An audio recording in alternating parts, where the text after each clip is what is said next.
नमस्कार, लाख टके की बात में आप सभी का बहुत स्वागत है। आपके साथ मैं हूं नलिनी पांडे। नमस्कार, मैं हूं आपके साथ में मनदीप। लाख टके की बात में आज सबसे पहले बात होगी बिहार चुनाव में। चुनाव प्रचार के दौरान सीएम योगी आदित्यनाथ ने अखिलेश का नाम लिए बगैर ही कहा कि यूपी का एक नेता माफिया को गले लगाता है, माफिया की कब्र पर फातिहा पड़ता है। उसके बाद आपको बताएंगे बिहार चुनाव में राम मंदिर पर कैसे सियासी दंगल जारी है। जेडीयू प्रत्याशी खिसारी के सवाल उठाने पर बीजेपी के पूर्व सांसद निरहुआ ने उन्हें यदुमुल्ला कह दिया है। साथ ही बात होगी यूपी में एसआईआर अब ग्राउंड लेवल पर शुरू हो गया है, जिस पर एसपी कांग्रेस ने सवाल उठाया तो बीजेपी ने करारा जवाब दिया। फिर बात करेंगे मायावती ने 2027 के विधानसभा चुनाव के लिए 226 सीटों पर जीत का टारगेट बनाया है। अब आपको खबरें दिखाते हैं विस्तार से।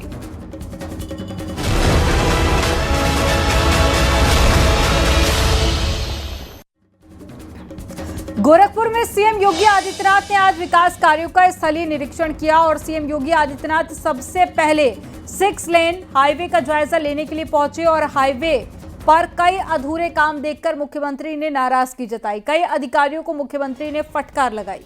सीएम योगी ने अधिकारियों को काम पूरा करने के निर्देश दिए हैं। साथ ही विरासत गलियारे का भी जायजा लिया और निर्माण के कामों को बारीकी से परखा है। इस दौरान सीएम योगी ने कहा कि विरासत गलियारे के निर्माण में जिनकी दुकानें खत्म हो गई हैं उन्हें नई दुकानें दी जाएंगी। मुआवजा पा चुके लोग जिनकी 100% दुकानें खत्म हो गई हैं उन्हें नई दुकानें दी जाएंगी। तो तस्वीरें आपको दिखा रहे हैं गोरखपुर की, जहां सीएम योगी आदित्यनाथ कई निर्माण कार्यों को देखने के लिए पहुंचे थे, निरीक्षण करने पहुंचे, लेकिन अभी तक सिर्फ 70% ही काम पूरा हुआ है और जनवरी का टारगेट रखा गया था काम पूरा होने का। और इसीलिए मुख्यमंत्री योगी आदित्यनाथ काफी ज्यादा गुस्सा हो गए, जिसके बाद अधिकारियों को फटकार भी लगाई है और दिशा निर्देश भी दिए गए हैं। और जो दुकानें तोड़ी गई थी, जो जमीन सरकार के निर्माण कार्य के बीच में आ रही थी, उन दुकानदारों को नई दुकान देने का भी ऐलान मुख्यमंत्री योगी आदित्यनाथ ने किया है। और वहीं सीएम योगी ने कल लॉ एंड ऑर्डर को लेकर हुई मीटिंग में पुलिसकर्मियों की तैनाती को लेकर बड़े निर्देश दिए हैं। सीएम योगी ने कहा है कि संवेदनशील जगहों पर ड्यूटी के दौरान रील बनाने वाले पुलिसकर्मियों की तैनाती नहीं की जाएगी ताकि अनुशासन और मर्यादा बनी रहे। वर्दी में रील बनाने से रोकने के लिए पुलिस अफसरों ने भी कई बार लिखित निर्देश भी दिए, लेकिन रील बनाने वाली घटनाएं नहीं रुकी।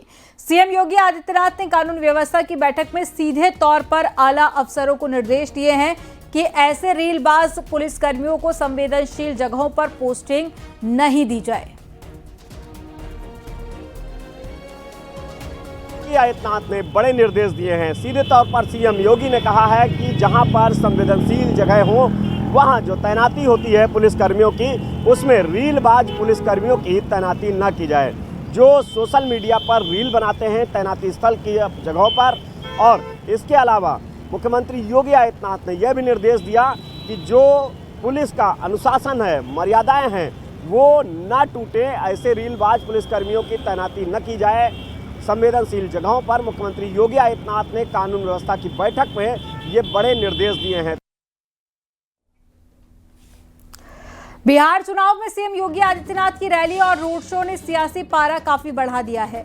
दरभंगा में रोड शो के दौरान सीएम योगी आदित्यनाथ पर मुख्यमंत्री योगी आदित्यनाथ पर बुलडोजर से फूलों की बारिश की गई। वहीं समस्तीपुर में सीएम योगी ने तेजस्वी, राहुल और अखिलेश पर भी निशाना साधा। नाम लिए बगैर कहा कि यूपी का एक नेता माफिया को गले लगाता है, माफिया की कब्र पर फातिहा पड़ता है। देखिए रिपोर्ट।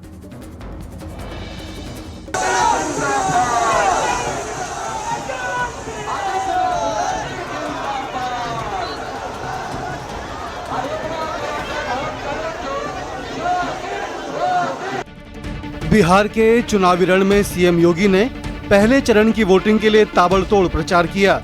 पहले चरण के प्रचार के आखिरी दिन सीएम योगी ने दरभंगा में रोड शो भी किया। इस रोड शो में सीएम योगी पर बुलडोजर से फूलों की बारिश की गई।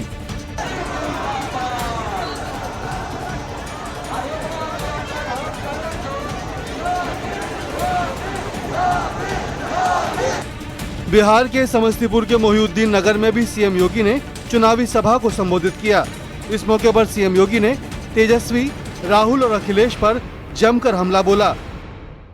कांग्रेस और इंडी गठबंधन के लोग ये किसी के नहीं हुए, ये किसी के नहीं हुए। ये धोखा देते हैं, अराजकता पैदा करते हैं, गुंडों और बदमाशों को, अपराधियों को प्रश्रय देते हैं। अखिलेश यादव का नाम लिए बगैर सीएम योगी ने कहा कि यूपी का एक नेता माफिया को गले लगाता है, माफिया की कब्र पर फातिहा पढ़ता है। उत्तर प्रदेश का भी एक नेता आकर के यहाँ पर एक खानदानी माफिया को गले लगा करके कहता है कि यह तो मजबूत आदमी है। हमने कहा भगवान ने तुम्हें यही श्राप दिया है कि जिंदगी भर इन माफियाओं के कब्र पर फतिया पड़ते रहोगे, जनता ऐसे ही ठुकराती रहेगी। बिहार में पहले चरण के आखिरी दिन सभी पार्टी के तमाम दिग्गजों ने जमकर प्रचार किया। सीएम योगी की हर रैली में लोगों की भारी भीड़ देखने को मिली।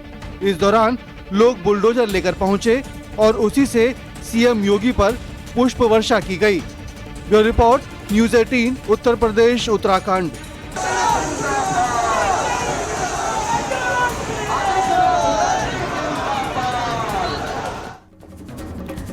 यूपी के पूर्व सीएम अखिलेश यादव और यूपी के डिप्टी सीएम केशव प्रसाद मौर्य बिहार चुनाव में जी जान से प्रचार कर रहे हैं, एक दूसरे पर तीखे प्रहार कर रहे हैं।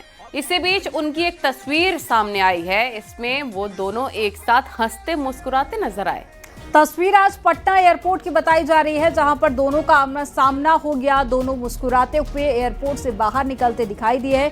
बिहार में प्रचार के लिए बीजेपी और एसपी के तमाम दिग्गज नेता प्रचार में जुटे हुए हैं।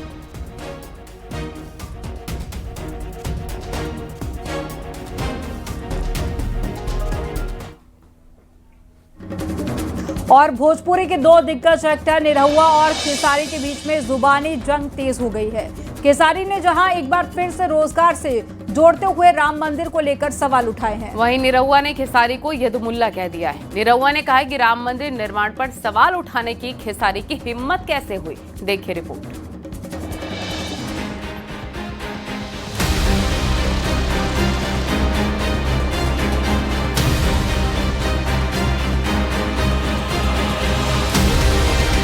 बिहार विधानसभा प्रचार में भोजपुरी फिल्मों के दो हीरो दिनेश लाल यादव निरहुआ और खेसारी लाल यादव में जुबानी जंग तेज हो गई है।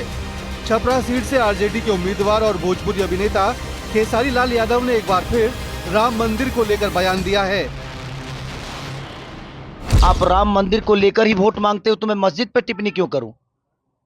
मेरे कहने का मतलब कि राम मंदिर बनाना जरूरी है, बट क्या अस्पताल बनाना जरूरी नहीं है? रोजी रोजगार जरूरी नहीं है? शिक्षा जरूरी नहीं है?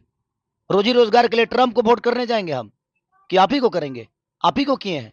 मैं ये कह रहा हूं कि आप बनाइए, दुनिया में सारे हर जगह मंदिर बना दीजिए, लेकिन मंदिर से हमारे बच्चों का भविष्य तय हो जाएगा।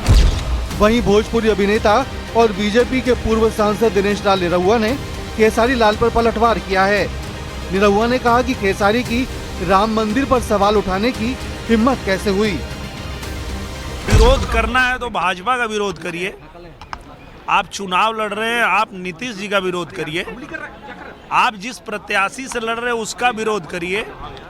आपकी हिम्मत कैसे हो गई ये बोलने की कि राम मंदिर के जगह पे हॉस्पिटल बनना चाहिए था? खेसारी लाल यादव ने कहा कि अगर मंदिर से बच्चों का भविष्य बन रहा है तो बिहार में भी 200 मंदिर बनवा दीजिए। उन्होंने कहा कि भगवान मन में होते हैं, मंदिर में तो सिर्फ मूर्त होती है। मंदिर से अगर हमारे बच्चों का भविष्य तय होता है तो मैं चाहता हूं कि आप 200 मंदिर बिहार में बना डालिए और आप एक बच्चे का भविष्य तय करके बता दीजिए और दिखा दीजिए कि आपने कितने बच्चों का भविष्य उस मंदिर से किया है। मुझे कोई दुख नहीं है और ना ही मुझे कोई तकलीफ है। मैं कह रहा हूं अब बनाओ। भगवान दिल में होता है, श्रद्धा में होता है, मंदिर में सिर्फ एक मूर्ति होती है।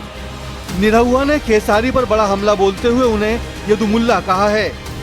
500 साल जिस मंदिर के लिए हिंदू लड़ते रहे, अपने जान की बाजी लगाए, कुर्बानी दिए और कोर्ट के आदेश आने के बाद जब वहाँ भव्य राम मंदिर बना है तो आप बकवास करते हैं कि वहाँ मंदिर के जगह हॉस्पिटल बनना चाहिए। तो ऐसे आदमी को यदमुल्ला ही कहा जा सकता है, अब ये यादव नहीं हो सकता है।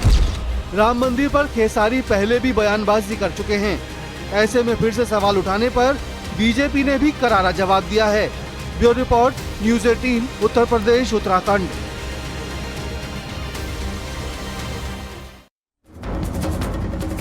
यूपी में आज से एसआईआर की ग्राउंड लेवल पर शुरुआत हो गई है। एसआईआर को लेकर बीएलओ घर घर जाकर फॉर्म भरवा रहे हैं। एसआईआर पर कांग्रेस सांसद इमरान मसूद ने फिर से बीजेपी पर निशाना साधा। वहीं केंद्रीय मंत्री अनुप्रिया पटेल ने पलटवार कर कहा कि एसआईआर से घुसपैठियों पर लगाम लगेगी। एसआईआर से घुसपैठियों और उनके शरणदाताओं को आपत्ति है। विपक्ष बेवजह का भ्रम पैदा कर रहा है। आपको रिपोर्ट में दिखाते हैं।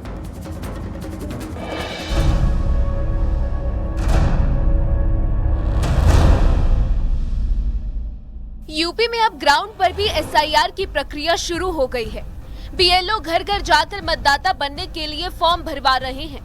2003 की वोटर लिस्ट में शामिल लोगों को मतदाता बनने के लिए कोई प्रमाण पत्र नहीं देना होगा, वहीं बाकी लोगों को एक दस्तावेज देना होगा।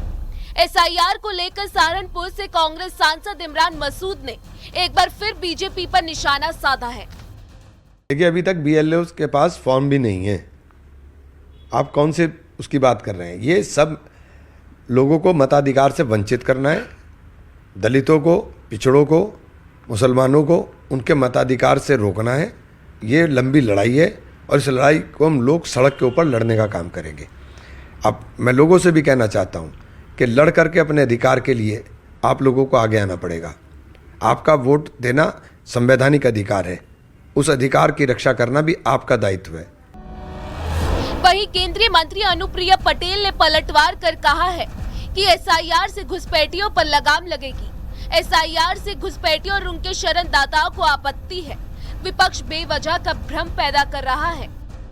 स्पेशल इंटेंसिव रिव्यू को लेकर हमारे जो विपक्ष के मित्र हैं वो बिना वजह एक लोगों के मन में भ्रम पैदा करने की कोशिश कर रहे हैं।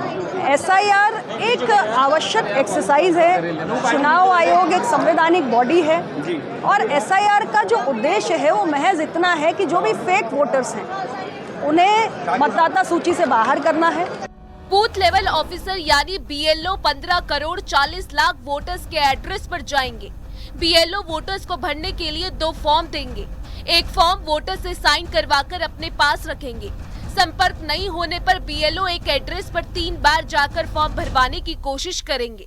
Bureau report, news 18, UP Uttarakhand.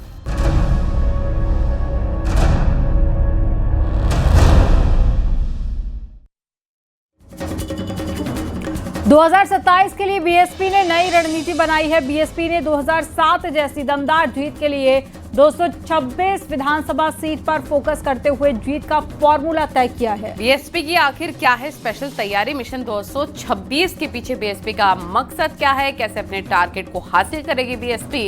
इस रिपोर्ट में आपको दिखाते हैं।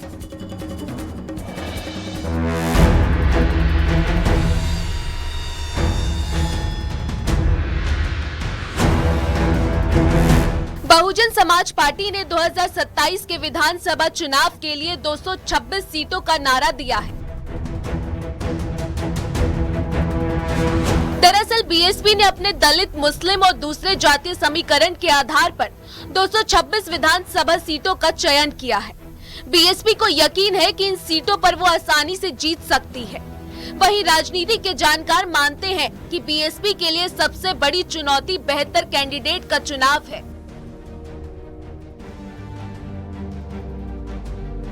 2022 का विधानसभा चुनाव देख लीजिए और 24 का लोकसभा चुनाव देख लीजिए। बीएसपी के लिए रिजल्ट अच्छे नहीं रहे।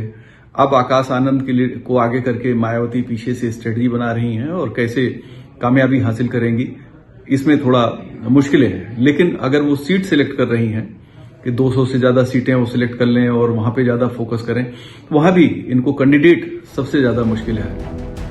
यूपी में बीएसपी उस तरह से चुनाव नहीं लड़ पाई जितना दलित वोट बैंक होने का मायावती दावा करती रही है। वहीं समाजवादी पार्टी का कहना है कि बाकी दलों की तरह बीएसपी भी चुनाव की तैयारियों में जुटी है, लेकिन इस वक्त पीडीए फैक्टर एसपी के साथ है। हर दल अपनी रणनीति बनाता है, अपने हिसाब से तैयारी करता है। बीएसपी भी एक दल है, वो अपनी तैयारी कर रहे हैं। इसके बारे में वही ज्यादा बता सकते हैं। बीएसपी के लिए टारगेट 226 कुछ नया नहीं है। 2007 के विधानसभा चुनाव में बीएसपी बहुमत के आंकड़े को हासिल भी कर चुकी है। अब देखना ये है कि 2007 के इतिहास को दोहराने के लिए मायावती इस बार आकाश आनंद के साथ मिलकर कौन सी रणनीति बनाती हैं। उत्तर प्रदेश में सरकार बनाने के लिए 202 विधानसभा सीटों पर जीत जरूरी है। ऐसे में बहुजन समाज पार्टी उससे से ज्यादा का लक्ष्य लेकर इसलिए चल रही है ताकि वो सेफ जोन में रहे। लेकिन साथ ही बहुजन समाज पार्टी को अगर इस लक्ष्य तक पहुंचना है तो उसको दलितों के साथ साथ मुसलमानों को और साथ में एक बड़े वोट बैंक को अपने साथ जरूर करना होगा। कैमरा पर्सन अनिल के साथ अलाउद्दीन, न्यूज़ 18 लखनऊ।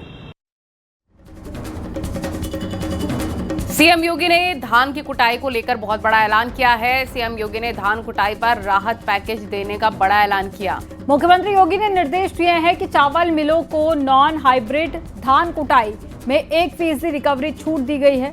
इससे अन्नदाता किसानों और साथ ही राइस मिलों को भी प्रोत्साहन मिलेगा, साथ ही रोजगार और निवेश में भी बढ़ोतरी होगी। सीएम योगी के राहत पैकेज से 1% रिकवरी छूट से प्रतिस्पर्धा यानी कंपटीशन बढ़ेगा। सरकारी खरीद प्रक्रिया होगी और तेजी के साथ होगी। सरकार के इस पैकेज से 13 से 15 लाख अन्नदाता किसानों और 2000 से अधिक राइस मिलर्स को सीधा लाभ मिलेगा। पीडीएस के लिए बाहर से नहीं चावल की रैक मंगानी पड़ेगी और योगी सरकार ने हाइब्रिड धान की कुटाई पर रिकवरी प्रतिशत पर पहले भी 3% की छूट दी थी। 1800 से ज्यादा चीनी 1800 से ज्यादा धान मिले इस समय संचालित है। तो खुशखबरी यह है कि 3% की छूट हाइब्रिड पर पहले से दी जा रही है। लगभग 100 करोड़ रुपए का सरकार उनकी क्षतिपूर्ति करती है।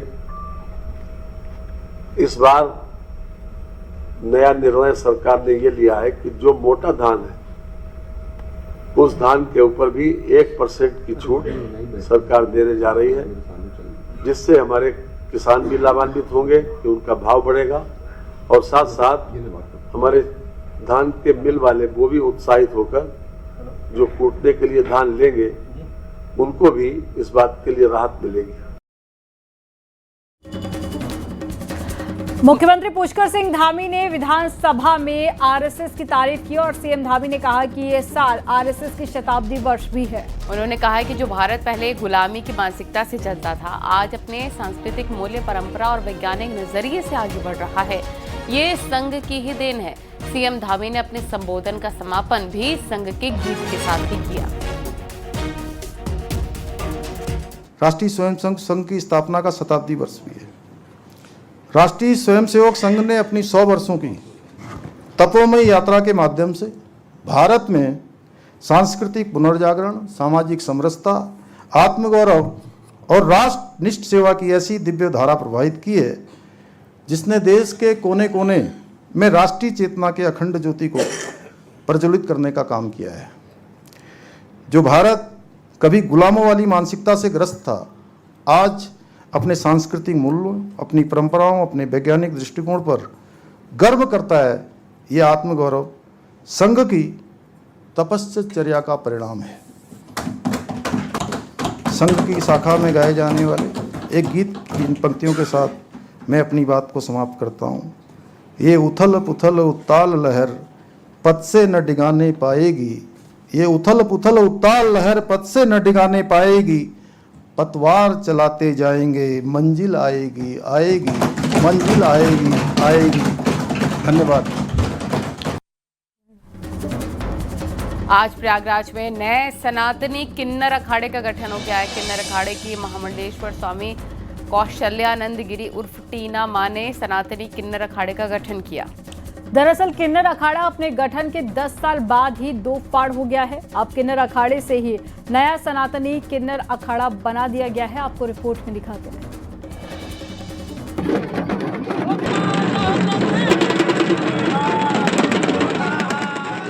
गठन के 10 साल बाद किन्नर अखाड़ा 2 फाड़ हो गया है। संगम नगरी प्रयागराज में मंगलवार को सनातनी किन्नर अखाड़े का गठन हो गया। किन्नर अखाड़े की महामंडलेश्वर स्वामी कौशल्यानंद गिरी उर्फ टीना मां ने सनातनी किन्नर अखाड़े का गठन किया। उन्होंने इसे विचारधारा की लड़ाई बताया है।